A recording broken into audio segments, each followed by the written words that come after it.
लगभग एक दशक पूर्व जब हाजीपुर में समर्थ्य की स्थापना हुई थी, तो हमारा एक सपना था कि हाजीपुर जैसे छोटे शहर से बच्चे टॉप आईआईटीज में, IIT Bombay, Delhi, Madras, Kanpur, Kharagpur, Hyderabad, Guwahati, top medical colleges, top universities में बच्चे यहाँ से जाए।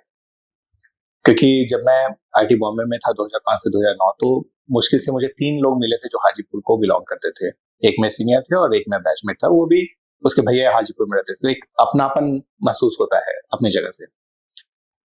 बट हर वर्ष 2-3 वर्षों में एक कोई शायद बॉम्बे या दिल्ली में ज्वाइन करता था। ऐसे यहाँ से बच्चे जाते थे आईआईटी में, टॉप आईआईटीज में बहुत कम संख्या में बच्चे जाते थे। तो जब 2014 में आया वापस, तो कोशिश थी कि क्या हमारे प्रतिभा में कोई कमी है या उनको एक स्वरूप नहीं दिया जा रहा है। तो हमने कोशिश की कि बच्चे यहाँ से जाना स्टार्ट करें, टॉप आईआईटीज में पहुंचे, अच्छे कॉलेज में पहुंचे। एक उसी सपने का एक छोटा सा अंश था कि क्या हाजीपुर से कोई बच्चा विश्व के सबसे अच्छे इंजीनियरिंग कॉलेज में जा सकता है, नहीं जा सकता है। 11 वर्षों के अथक परिश्रम के बाद इस साल एक बहुत ही खुशी का क्षण है हमारे लिए, जहाँ पे हमारा छात्र आज MIT, Massachusetts institute of technology Boston के लिए ट्रांसफर एडमिट हुआ है। वो अभी आईआईटी दिल्ली में पढ़ रहा है, फर्स्ट ईयर भी खत्म है। सेकेंड ईयर ऑनवर्ड वो MIT को ज्वाइन करेगा। तो आज मैं उस छात्र से आपको इंट्रोडक्शन कराना चाहता हूँ। उस छात्र का नाम पानिनी है, जो कि करीबन 8 वर्ष पूर्व मुझसे मिला था। एक छोटा सा बच्चा जिसके सपने बहुत बड़े थे। तो मैं पानिनी से आपका इंट्रोडक्शन कराता हूँ। पानिनी, आप अपनी जर्नी के बारे में बताइए। जैसा कि सर ने बोला कि मैं 8 इयर्स पहले सर से मिला। तो बेसिकली मैं 5th क्लास से 6th क्लास में जा रहा था। तो मैं सबसे पहले तो उस टाइम में, क्योंकि छोटा था मैं, तो और मेरी इंटरेस्ट जो थी, तो मुझे डाउट्स आते थे। तो सर जो थे वो मेरी बहन के मेंटर थे। तो उसके थ्रू मैं सर से पहली बार मिला। तो मेरे जितने भी मैथ्स के अंदर डाउट थे, उस दिन मैं ऐसे ही मम्मी के साथ आया था दीदी को पिक करने। तो उस टाइम में सर से मैं मिला। उस टाइम में सर ने मेरे सारे डाउट्स क्लियर कर दिए। तो मेरे को उस टाइम से बहुत इंटरेस्ट आया, और उसके बाद धीरे धीरे वो प्रोग्रेस बढ़ता गया। और फिर सर ने मुझे गाइड करना स्टार्ट किया। मेरा बेसिक इंटरेस्ट, जो एक तरीका होता है पढ़ाई करने का, वो सर ने डेवलप कराया। फिर 6th class, 7th class, 8th class, हर टाइम, मतलब मैं ये बोलूंगा कि मेरी जर्नी के अंदर सुमित सर, प्रज्वल सर, इन लोगों ने एक फाउंडेशन क्रिएट किया, जिसके अंदर एक क्रिटिकल थिंकिंग की का तरीका, एक क्वेश्चन पूछने का तरीका, जो कि हर बच्चे के अंदर होता है, लेकिन उसको प्रेज करने की जरूरत होती है, जो कि सर लोगों ने किया, जिसकी वजह से मेरे अंदर वो हैबिट बनी और चीजों को टाइम देने का हैबिट बना उसके थ्रू। और फिर यूजुअली अपॉर्चुनिटीज के बारे में लोगों को नहीं पता होता। हाजीपुर जैसे छोटी जगह में तो बिल्कुल नहीं पता होता है लोगों को। शायद सर नहीं मुझे मिलते तो इन सारी चीजों के बारे में मैं लाइफ के अंदर कभी नहीं सुनता।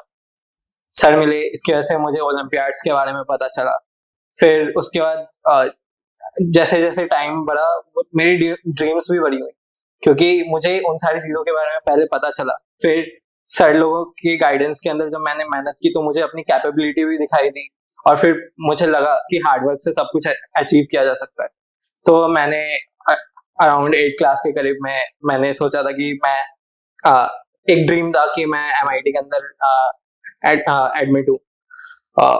फिर साथ ही में मेरा IIT भी ड्रीम था। तो मैंने उस टाइम तक में मैंने कुछ ज्यादा सोच के कि ये नहीं सोचा कि मुझे MIT के लिए प्रिपरेशन करनी है, IIT के लिए। बट जो मेन रूट कॉज था कि पढ़ाई ढंग से करनी है, मतलब चीजों को समझना है, और फिर हर एक चीज को क्वेश्चन करना है, और चीजों को एनालाइज करके उसके ऊपर काम करना है। जो लोगों की नॉर्मली हैबिट होती है कि चीजों को क्रैम करके या कुछ प्रोसीजर्स समझ के उनको बस अप्लाई करना, वो उससे थोड़ा सा हटकर, जो कि मुझे जिसके लिए ट्रेन किया गया, मतलब मुझे अभी भी याद है कि मैं 6 या 7 क्लास में था, मेरे को मैथ्स के अंदर कोई डाउट आता था तो मैं सर के पास आता था। जब मैंने लगभग आधे घंटे 1 घंटे ट्राई किया, मुझसे क्वेश्चन सॉल्व नहीं हुआ, तो सर आंसर नहीं बता के मुझे कुछ हिंट देते या ये बताते कि मुझे ऑप्शंस देते कि इन सारी चीजों में से क्या तुम्हें लगता है कि इन सारी चीजों में क्या दिक्कत है और किस चीज में क्या बेनिफिट है, और मुझे खुद मोटिवेट करते कि मैं उन सारी चीजों को एनालाइज करूं और खुद ही से वो चीज ढूंढूं, जो कि बहुत इंपॉर्टेंट होता है।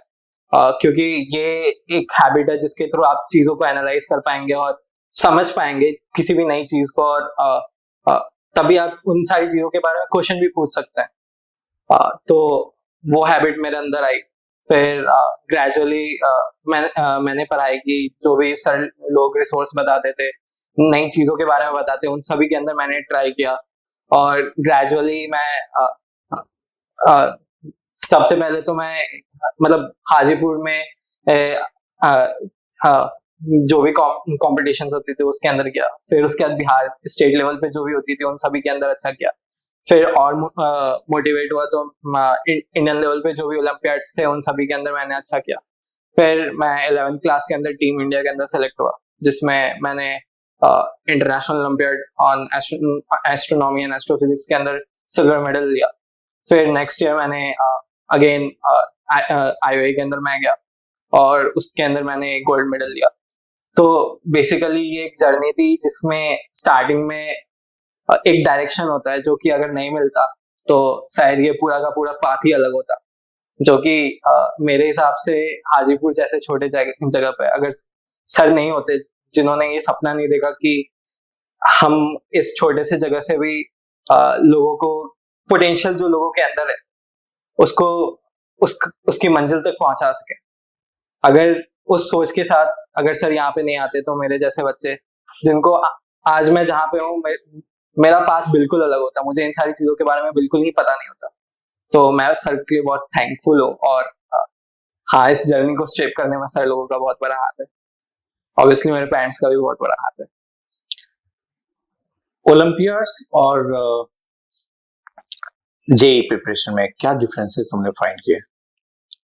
सबसे पहले मैं सभी लोगों को बताना चाहता हूँ कि ओलंपियाड्स जो है एक बहुत ही डाइल्यूटेड वर्ड हो गया है due to many private institutions using that word, जो कि ओलंपियाड्स के नाम से एग्जामिनेशन लेते हैं। इसलिए बहुत सारे पेरेंट्स को, बहुत सारे बच्चों को कौन से रिकॉग्नाइज्ड ओलंपियाड्स हैं उनके बारे में पता नहीं होता है।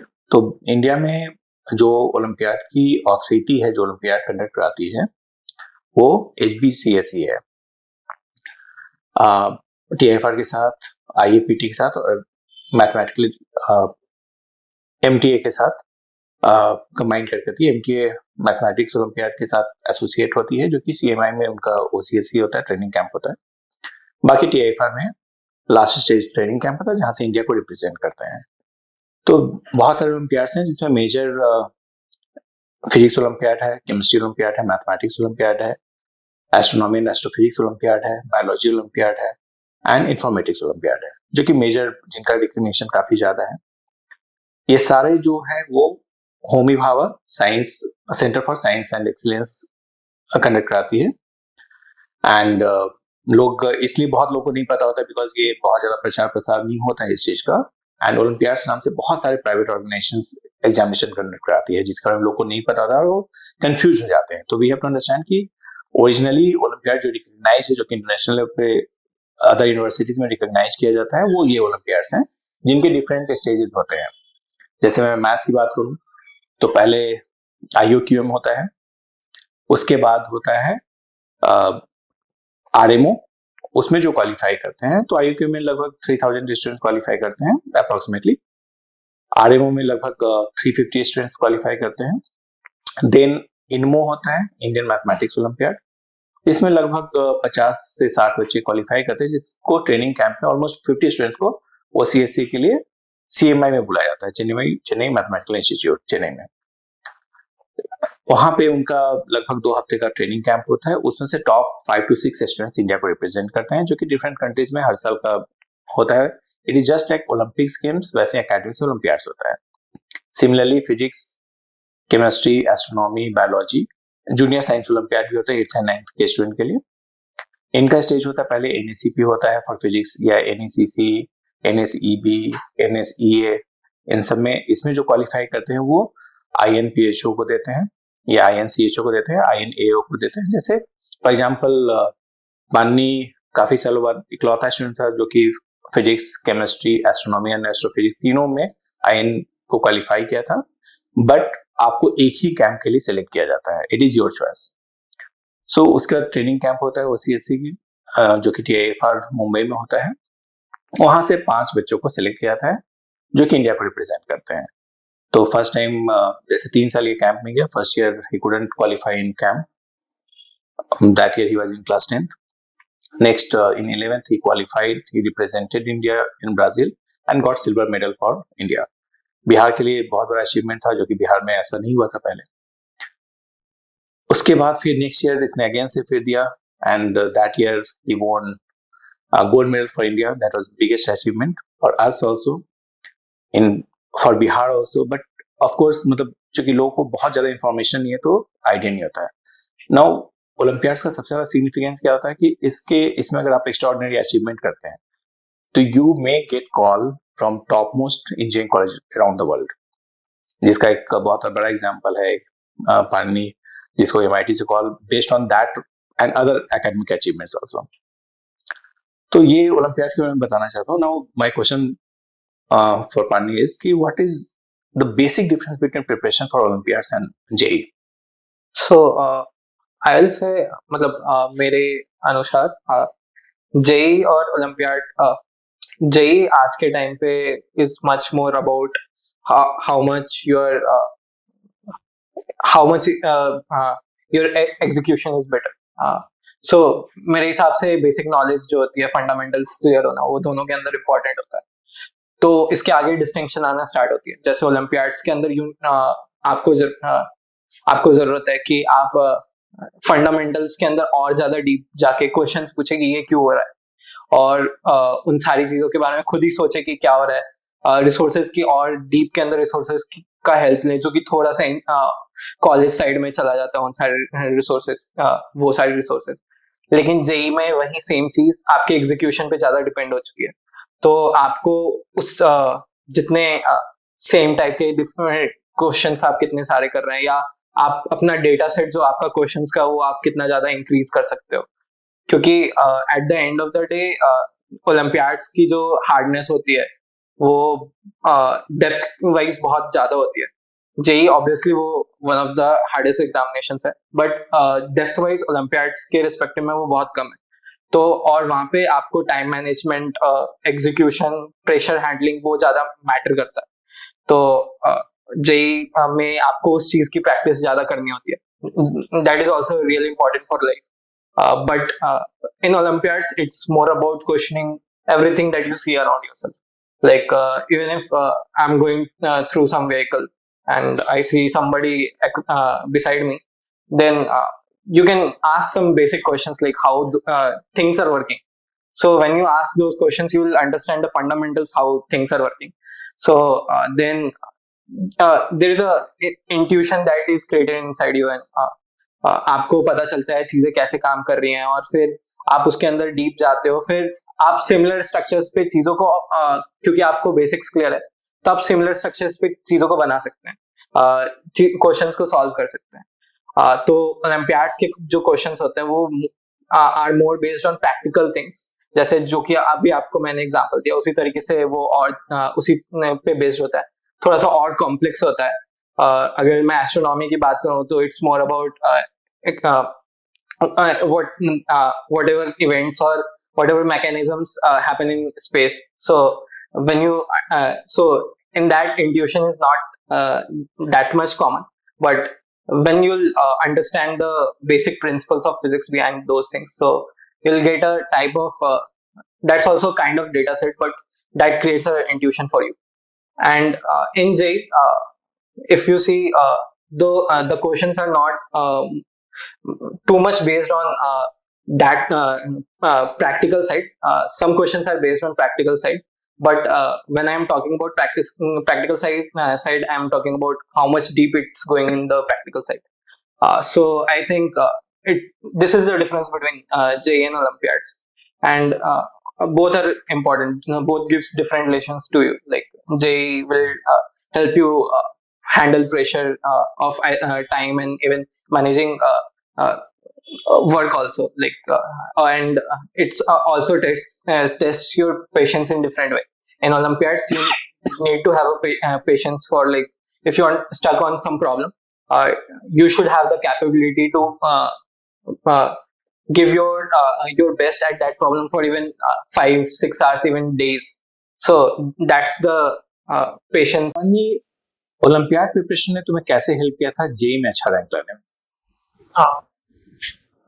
ओलंपियाड्स की जो प्रिपरेशन थी, तो इनिशियली जो मैंने अपनी पढ़ाई स्टार्ट की, तो मैंने इस पे ध्यान नहीं दिया था कि मैं ओलंपियाड्स के लिए प्रिपरेशन कर रहा हूँ या जेई के लिए. बट जो कि फंडामेंटल चीज थी जो कि यूज होती है ओलंपियाड्स के अंदर या जेई के अंदर भी, वो होती है आप बेसिक्स को समझिए.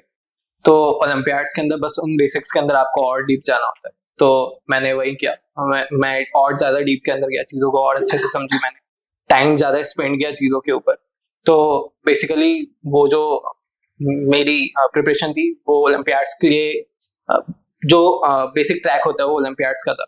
बट जेई भी उसके through easily, concept wise JEE is not very much different from Olympiads. If you are preparing for Olympiads, then you'll obviously be preparing for JEE also. If you are preparing for JEE, then you'll have to go in much more deep concepts for Olympiads. But if you are preparing for Olympiads, it's easy. JEE is kind of easy for you. The only thing you have to work, except from Olympiads, is have to work on your speed and how to manage pressure for that.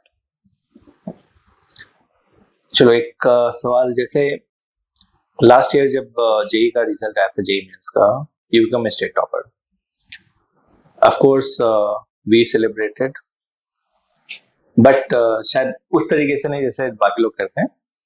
Still we were sad, तुम भी मैं भी, because जो expected हम लोग का था वो वी वर एक्सपेक्टिंग कि टॉप 10 में आना चाहिए. बट ठीक है, 140 was not bad. JEE advance में भी you got all India rank 273. सारे बच्चों के लिए बहुत ही अच्छा रैंक होगा, but I know, you know कि जो पोटेंशियल हमने तुम में देखा था या तुमने जो खुद में पोटेंशियल देखा था, उसके हिसाब से बहुत अच्छा रैंक नहीं आया था. Everyone enjoyed, everyone celebrated, but you were sad. तुम्हें काफी दुख भी हो रहा था और काफी प्रेशर में भी थे, काफी एंग्जियस भी थे. डू यू फाइंड कि अच्छा करके भी कभी कभी फेलियर फील होता है? So the main thing, as you said, I was sad after the result. So at that point I was really sad. कुछ दिनों बाद, शायद 1 महीने 2 महीने बाद, मुझे जो रियलाइज हुआ, मैं इसलिए सैड नहीं था क्योंकि मुझे जो टॉप कॉलेज होता है, लोगों को जो मिलता है वो मुझे नहीं मिला. मैं इसलिए सैड था क्योंकि मैंने, जैसा कि आपने कहा, मैंने मेहनत की थी बिना किसी मतलब ऐसा नहीं कि मैंने कुछ शॉर्टकट लिया था. मैंने हार्डवर्क किया था, अच्छा खासा हार्डवर्क किया था, और मैंने अपने दिमाग के अंदर कुछ सोच के रखा था कि मुझे ऐसा करना है, और वो मैं नहीं कर पाया. तो किसी भी कारण से वो हुआ. लेकिन उस इंस्टेंट पे क्योंकि वो चीज नहीं मिली, तो मुझे बहुत ज्यादा दुख हो रहा था कि क्यों नहीं हुआ. Like at that point it was like everything is wrong, because whatever at that point it was the situation for me. But after that I realized, like, everything is a part of life. If something didn't happen according to my way, but I have put the hard work, so basically results, they're only one figure, but the whole journey is what matters. I was created by that journey. The result is just a mark on my journey, like this is something I have marked it, but I had gone through that journey. I was created. So after that I realized it's me who will work in future. After a few years that rank would have been gone, even if I had got a really good rank. So ultimately what matters is what's inside me. So after that as you said like मेरी JEE के अंदर rank नहीं आई थी, उसके 10 दिनों बाद मेरी camp थी आईओए क्लियर। मैं सैड था उस टाइम, मैं भी बहुत ज्यादा सैड था, लेकिन क्योंकि मेरे अंदर जो चीज थी, मैंने जिस चीज के लिए ट्रेनिंग किया था, तो मैं गया वहां पे, मैं टीम के अंदर सेलेक्ट हुआ, मैं गोल्ड मेडल लेके आया। तो जब जेई का रिजल्ट आया था लास्ट ईयर 2025 में, तो तुम्हारा ऑल इंडिया रैंक 140 आया था मेंस में, एंड जेई एडवांस में all India rank 273। JEE mains में बिहार स्टेट टॉप करते हैं, बट वी बोथ नो कि वो रैंक तुम्हें जस्टिफाई नहीं करता था या तुम्हारे एफर्ट को जस्टिफाई नहीं करता था। For many the rank is really wonderful. Bihar में मतलब हमें पता है गुवाहाटी जोन में टॉप 500 में हार्डली 5 से 7 लोग आते हैं, उसमें 273 रैंक लाना was big achievement. But still I know you are very sad, in fact we were also a bit disappointed or sad, but to overcome with those things, जहां पे आपको सक्सेस तो मिलता है बट उस सक्सेस को हम लोग फेलियर की तरह ट्रीट करते हैं, how did you manage that? Because बहुत लोगों को लगा कि बहुत बड़ा सक्सेस है, बट डीप डाउन थोड़ा सा डिसअपॉइंटिंग था तुम्हारे लिए, तो तुम उस चीज को कैसे लेते हो? सो जैसा कि आपने कहा, लास्ट ईयर जेई मेंस का रिजल्ट आया, तो जेई मेंस के रिजल्ट के टाइम में मैंने रिजल्ट पे उतना ज्यादा ध्यान नहीं दिया था कि मेरा रिजल्ट कैसा रहा। हाँ, वो थोड़ा सा डिसअपॉइंटिंग था, तो बस मैंने उसमें क्या गलतियां की थी वो मैंने नोटिस किया, और मैंने जेई एडवांस के लिए अपना प्रिपरेशन आगे बढ़ाया। बट जेई एडवांस में बिकॉज ऑफ सम रीजंस और मेरी रैंक थोड़ी सी खराब आई, तो उस पॉइंट पे मैं बहुत ज्यादा उदास था। अराउंड 2 to 3 months मुझे लगे अपने आप को संभालने में, क्योंकि उस पॉइंट पे ऐसा लग रहा था कि मैंने जितनी भी मेहनत की, क्योंकि मैंने अपनी तरफ से सब कुछ दिया था, बट स्टिल मेरे को जो चाहिए था वो नहीं मिला। I was not unhappy because of I was not getting some college that everyone wants. मुझे कॉलेज से उतना फर्क नहीं पड़ता था, लेकिन मुझे इस बात से फर्क पड़ता था कि मैंने जो ड्रीम अपने दिमाग में सोचा था या मैंने जितनी मेहनत की थी, वो उस हिसाब से मुझे रिजल्ट मिला। हाँ, उस टाइम पे मुझे डिसअपॉइंटमेंट हुई थी। उसके 10 दिनों बाद मेरा कैंप भी था आईओए का। तो but the main thing is, जो कि मुझे बाद में रियलाइज हुआ after 2 to 3 months, it's not about how much marks you get on a particular day, it's about what was your journey, because that journey is shaping you. आपका जो भी आप है, वो आपके परिश्रम ने, जो कि आपने इतने सालों तक किया है, वो डिफाइन करता है। ये नहीं कि आपने एक दिन में आपने कितने मार्क्स लाए, वो बस एक आपके जर्नी के ऊपर एक स्टाम्प है कि ये इतनी होगी चीजें, but after few years that is gone, it holds no value. What ultimately holds value is what is inside you. आप उसका यूज करके अपने फ्यूचर के अंदर और कितना अच्छा करते हैं। तो कुछ दिनों तक हाँ मैं उदास था, लेकिन फिर उसके बाद जब मैंने इस चीज को समझा, तो हाँ आज भी जब मैं सोचता हूँ कि वो चीज हुआ तो एक रिग्रेट रहता है, लेकिन अब मुझे इस चीज की दुख नहीं होती बहुत ज्यादा कि मैं डिमोटिवेट हो जाऊं कि आगे की चीजें मैं अच्छे से नहीं करूं। I have accepted that because of my mistake और some mistakes that happened, but what is inside me, what I am right now, I use my potential to the best to do better in the future. So मैं उसी plan के साथ, और मैंने बहुत सारी चीजें की। I'll say like हाँ मैं बहुत ज्यादा डिसअपॉइंटेड था, लेकिन वो 2 से 3 महीने के अंदर मैंने अपनी हर एक मिस्टेक के ऊपर ध्यान दिया कि मैंने क्या गलतियां की थी, और उन सारी चीजों को एनालाइज करने के बाद I'll say like I was much more better as a person that I was 2 to 3 months before that, and I'll say like I learned a lot of things in that period, and now I think and I'll progress that I'll do my best for whatever comes in the future. And what I've understood is like you should not have a particular thing in your mind, like if I'll not get this thing in this attempt, then give it up, or everything is gone. No, it's not like that. If you think like you want to achieve something, go for it until you get that thing. And if you are not able to, because JEE was not like my ultimate aim, it was just a stage. So I didn't got to the mark where I wanted it to be. But after that, because it was just a stage, I want to go for something else. I'll give my best till I get there, and life gives many chances to you. So it doesn't matter. So just go do your best in whatever you are trying to do. So I am trying to follow that thing. बिल्कुल सही बात है, because बहुत बार हमें अपने potential पे believe करना हो चाहिए. Trust yourself. If you work really hard तो मे बी एक मोमेंट पे आपको झटका लगे आपके रिजल्ट से, किसी भी, not just examination but life में किसी भी फेज में. But if you keep on working hard तो अचीवमेंट हो सकता है, उससे बेटर अचीवमेंट आपके पास अहेड हो.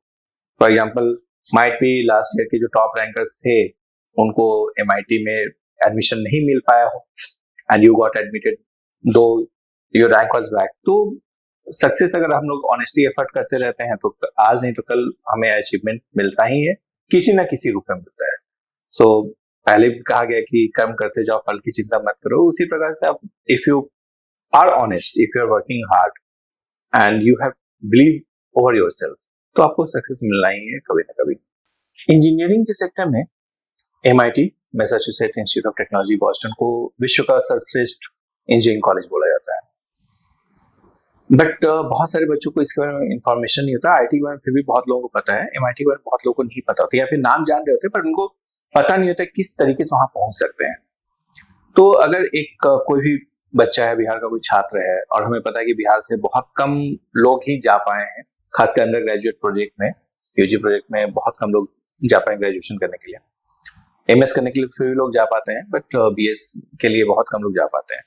तो क्या प्रोसेस है उसको इलैबोरेट करके, सो दैट कि अगर कोई बच्चा तुम्हें सुन रहा हो तो वो समझ पाए कि कैसे हम आगे फ्यूचर को, अपने फ्यूचर को तराश सकते हैं. अगर उसका एम हो कि वहां पे मुझे पहुंचना है, तो क्या प्रोसेस है, कैसे अप्लाई करना होता है, उनके एक्सपेक्टेशंस क्या है, कॉलेज कैसे इनटेक करता है, स्कॉलरशिप कैसे मिलता है. बिकॉज ऑफ कोर्स प्राइस बहुत हाई है एक लोअर मिडिल क्लास फैमिली के लिए, मिडिल क्लास फैमिली के लिए, पोर फैमिली के लिए वो अफोर्ड करना आसान नहीं होता. प्लस इवन बहुत पैसा होने के बावजूद उस कॉलेज में आपको एंट्री नहीं मिल पाता है. तो क्या क्राइटेरियाज हैं, क्या प्रोसेस है, उसके बारे में इलैबोरेट करके बताना. सो बेसिकली जो IIT का प्रोसेस इंडिया के अंदर होता है उससे बहुत ज्यादा ही डिफरेंट है MIT का प्रोसेस. IIT के अंदर एक पर्टिकुलर एग्जाम होता है जिसके थ्रू बच्चों को सेलेक्ट किया जाता है, बट MIT के अंदर जो सिलेक्शन होता है वो प्रोफाइल के बेसिस पे होता है. So it's not only about your like academic achievements or non-academic achievements or your social activities. It's combination of all that. So जैसे अगर मैं बात करूँ कि अगर कोई आज 9th क्लास के अंदर हो या 9th 10th क्लास के अंदर हो तो वो क्या करे कि वो MIT के अंदर जा सकता है. तो मेरे हिसाब से what you need to do is like try to be creative about anything that you see around yourself or whatever is your interest.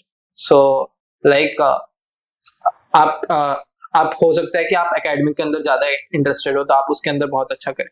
आप हो सकता है नॉन एकेडमिक चीजों के अंदर बहुत टैलेंटेड है तो आप उसके अंदर अच्छा करें. हो सकता है कि आपने कुछ बहुत अच्छा किया हो, जैसे आपने एक बहुत अच्छा प्रोजेक्ट बनाया या आपने एक बहुत अच्छा एक आइडिया लाया, ये सारी चीजें भी हो सकती है. या आपने बहुत मतलब इनके एडिशन में सोशल एक्टिविटीज भी होती हैं. तो it can be about any field, but you need to there is a single mindset about all those 3 things. You should not be like whatever others are doing, just do the same thing. आपको creative होना है चीजों को लेके, आपको question पूछना है चीजों को लेके. आप कोई भी चीज देख रहे हो तो उसके लिए क्वेश्चन पूछने की एक इंटरेस्ट होनी चाहिए एंड आपके अंदर एक जागरूकता होनी चाहिए कि मैं जानूं ये चीज कैसे काम कर रहा है. तो वो एक बेसिक आइडिया है जो कि एक व्यक्ति के अंदर होना चाहिए कि वो उस तरीके के व्यक्तित्व को वो वहां पे एडमिशन देते हैं. तो apart from that you can build your profile. It's not only that you'll have to do only academic things. Try to do some non-academic things. Also, you can do some social activity because they also see how much you are contributing to your society. It's not about how much self-involved you are. It's also about like how much impact you can create on the society. So that's also a point that you need to keep in mind. And uh, one of the ways to do good in academics, I can say, like you can do Olympiads, because it's like you're showing like have some specialization in particular field. So that's one thing. I did Olympiads, and apart from that, there are many other international events that happen across the year, and it's not like they are monetarily heavy that you cannot afford that. So see for those opportunities and apply on those things, and just try it out, and gradually your profile will be strong, and आप social activities भी करिए, वो भी आपको help करेंगी. तो it's about an all round exposure of आपका कैसा है, और आप कितना ज्यादा कंट्रीब्यूट कर सकते हो सोसाइटी के अंदर. अब प्रोसेस क्या रहा अप्लाई करने का? सो इसका जो प्रोसेस होता है, ये जैसे एक फ्रेशर एडमिशंस होती हैं जो कि फर्स्ट ईयर के अंदर होती है, और मेरा जो था वो ट्रांसफर एडमिशन था. मैंने फर्स्ट ईयर कंप्लीट करने के बाद आईआईटी के बाद मैं एमआईटी में ट्रांसफर एडमिट हुआ. सो बेसिकली इट्स लाइक अगर आप फ्रेशर एडमिशन ले रहे हैं तो वहाँ पे दो एक्शंस होते हैं. एक रेगुलर एक्शन होता है, एक अर्ली एक्शन होता है. तो you can apply in those actions. So basically you will have to upload all the informations, all your top achievements that you had made, all your social activities, so they see all around your what have you done, not just like a CV that people make. It's not about that. It's about what was your impact.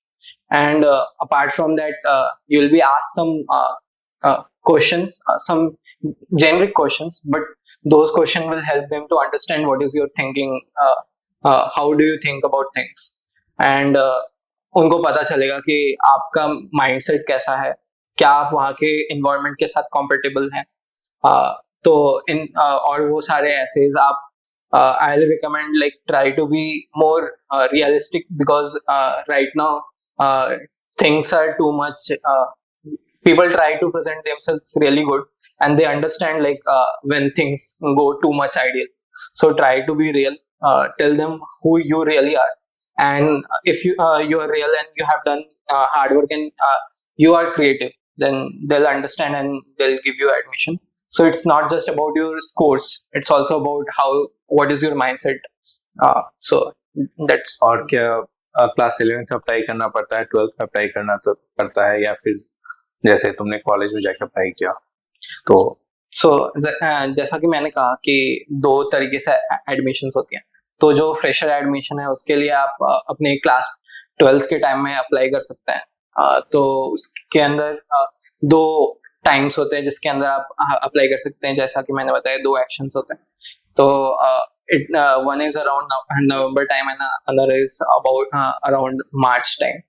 And in transfer admissions, आप transfer admission एक साल बाद ले सकते हैं, या basically आप किसी भी कॉलेज के अंदर आपने 2.5 ईयर्स से ज्यादा उस कॉलेज के अंदर अटेंड नहीं किया है, आपने बस 2.5 ईयर्स के अंदर अटेंड किया है, तो आप ट्रांसफर के लिए एमआईटी के अंदर अप्लाई कर सकते हैं.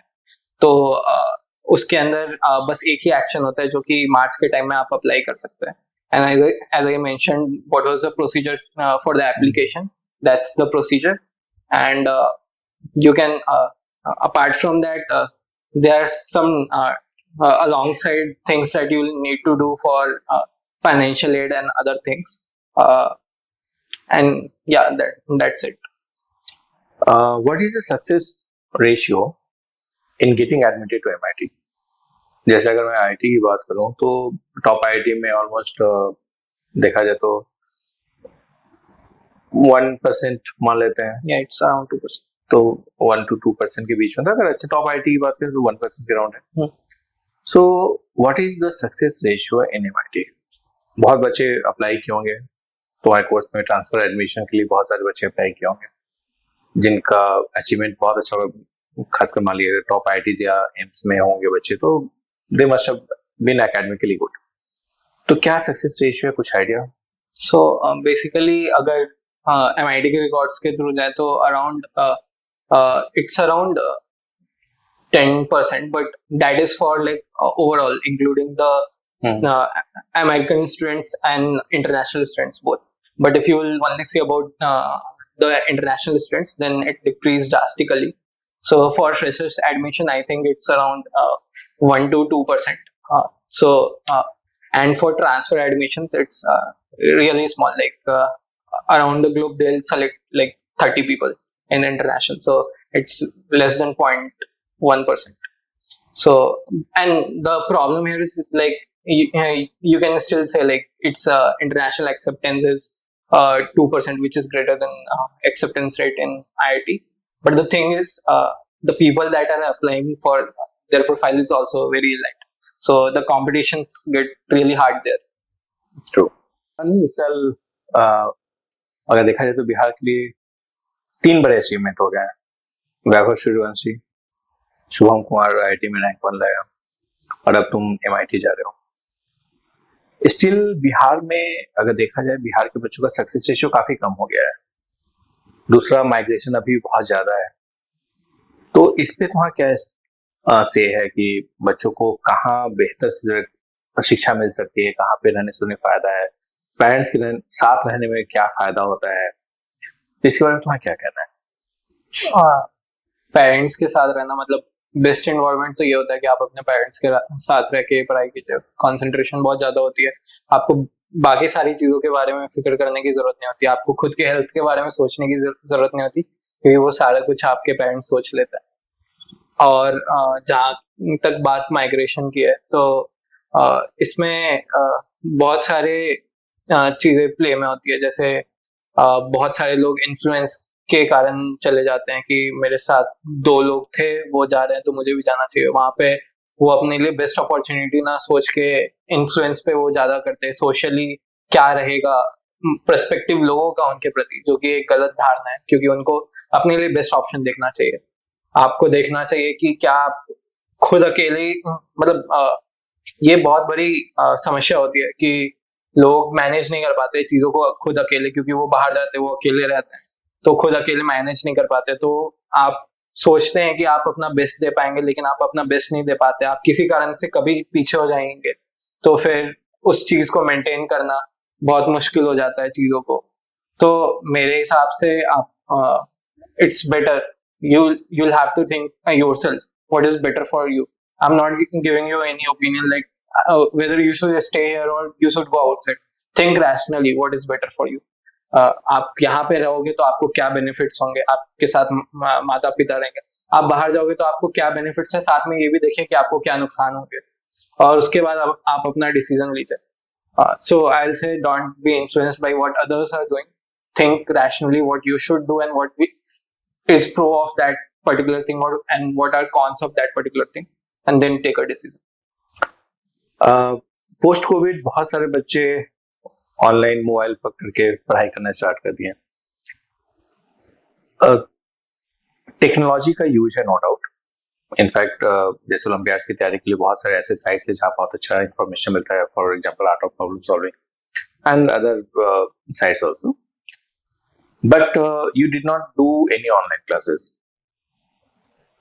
What is the major difference कि online classes और offline lectures means physical classes में क्या तुम्हें major benefit physical classes का over online classes लगा, so that you didn't ever choose online lectures? So obviously online lecture में it's very hard for your teacher to have a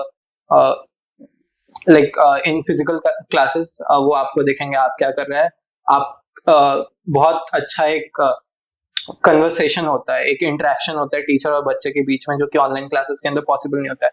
आप कितना भी efficient उस प्रोसेस को क्यों ना कर लें, वो एक पूरा एटमॉस्फेयर जो बिल्डअप होता है क्लास के अंदर, वो आपको ऑनलाइन वर्जन के अंदर नहीं मिलता है। और जनरल पॉपुलेशन के लिए जो बच्चों की होती है, उसके लिए ये बहुत हार्ड होता है कि आप ऑनलाइन क्लासेस के अंदर सेम एफिशिएंसी अपनी रखें जो कि आप फिजिकल क्लासेस के अंदर रखते हैं, क्योंकि जो इंटरेक्शन होता है टीचर्स के साथ फिजिकल क्लासेस के अंदर वो बहुत इमर्सिव होता है, जिसके कारण से आप मतलब आपको बोरियत फील नहीं होती जनरली। लेकिन ऑनलाइन क्लासेस के अंदर ये बहुत ज्यादा कॉमन होता है कि आपको बोरियत फील होने लगती है, क्योंकि the teacher will not be able to pay attention on at the same instance what you are doing and what he is teaching also in online classes. It's very much difficult, but in physical classes everyone gets a overall sense of what is happening, and even in offline classes, you'll have your peers also with you, and you'll be able to discuss things with them, and it will be more fruitful and efficient way of discussion for that, which is possible in online version also, but it's not that much immersive, from my point of view. Or efficient. Yeah. So even like right now, it's not like there, as you said, it's not like good content is not present on online version. Obviously many good contents are present on online version. Really high quality contents are also present, but right now, whatever the reason might be, but things that are more popular are not of a very good content. I'll say, like, it's not of very high quality, and those who are like might be doing good work, then usually it's very hard for them to be that much popular, and like I said, like there are many reasons for that. So Basically entertainer and educator difference. Yeah. Anyways, एक again से बहुत सारे बच्चों का कहना सोचना होता है बोर्ड्स को लेके। बोर्ड्स में 12th बोर्ड में 97.6% था। बोर्ड एग्जामिनेशन एक बहुत बड़ा मिथ क्रिएटेड है कि बोर्ड जेई का प्रिपरेशन से बोर्ड का रिजल्ट खराब हो जाता है, because as per my experience, Hajipur छोटा शहर है, यहाँ पे जितने सालों से हमने देखा है, जितने लोग भी IIT NITs में गए हैं, सबका परसेंटेज बोर्ड में मेरे नजर में तो अच्छा ही रहा है। None of have them bad, ठीक है, थोड़ा सा ऊपर नीचे हुआ है, मे बी 85% इंस्टेड ऑफ 90% और 90% इंस्टेड ऑफ 95%। ये मिथ बहुत ज्यादा क्रिएटेड है, पेरेंट्स के बीच में कंफ्यूजन क्रिएट होता है, बच्चों के बीच में कंफ्यूजन क्रिएटेड है कि आप जेई का तैयारी कर रहे हो तो बोर्ड्स में अच्छा मार्क्स नहीं आएगा। व्हाट इज योर से on that? I got 96.6% in 12th boards. So according to me, for like I took PCM. So for physics, chemistry, and mathematics, I had preparation of, like, I knew what were the fundamentals and how things work. So those things were not that hard. I just had to skim through the definitions and all, and had to focus on the writing way. And that too, I was able to do because I had experience in Olympiads. As for other subjects, English or whatever extra subject you have taken, I'll say like everything requires some effort. You'll have to put effort at whichever time you want to put the efforts, and with that you'll have pressure also, because you would be doing some side thing also, like JEE or Olympiads, whatever. So in my perspective, like I think for things like, if I need to do something, I will do that, whatever it takes, either whatever way is around that particular thing. Like कुछ भी मतलब किसी रास्ते से मुझे वो काम करना है तो मैं करूंगा. It's not like कि मुझे वो पसंद नहीं है रास्ता, मुझे केमिस्ट्री याद करना पसंद नहीं है तो मैं केमिस्ट्री नहीं याद करूँ, ये एक ऑप्शन नहीं होता है. लाइफ के अंदर अगर आपको कुछ करना है तो आपको वो करना ही पड़ेगा, चाहे वो आपको अच्छा लग रहा है या नहीं लग रहा है. तो for that, just do what you are supposed to do, and it's not that much hard. जैसा हमारे समाज के अंदर प्रेशर बना रहता है कि बोर्ड्स करना बहुत मुश्किल हो गया, उसके अंदर बस एक ही चीज डिफरेंट होती है, जो कि बाकी सारी चीजों की आप प्रिपरेशन कर रहे हैं, आपको बस लिखना आना चाहिए, और वो बहुत मुश्किल काम नहीं है. आप थोड़ी सी प्रैक्टिस कीजिएगा, वो आप कर पाएंगे. आप बचपन से, फर्स्ट क्लास से, जूनियर से लेके आप 12th क्लास तक में आपने लिखा है चीजों को, आपको पता है कैसे लिखा जाता है. So it's not that much difficult. You can do all the things together. Just you will have to have the motivation that you need to do those things, and there is nothing that is going to stop me. It doesn't matter what I'm feeling I want to do. You just need to do that and do the hard work for that. Right. Last question कि अब अभी 1.5 month है तुम्हारे पास before joining. How do you see you'll be utilizing this time for growth of Bihar's educational perspective, or Bihar's social perspective, or Bihar's students' education perspective? So do you want to utilize this time for them, or what are your plans for that? So जैसा कि आपने बताया था कि मैंने 10th class में पहली बार मैं OCSE के अंदर गया था 2023 के अंदर. तो उस टाइम पे मुझे बिल्कुल नया एक्सपोजर मिला था, क्योंकि एस्ट्रोनॉमी एक ऐसा सब्जेक्ट है, at least it was rare at that time to find resources for astronomy in India, across India I am talking about, I am not particularly talking about Bihar.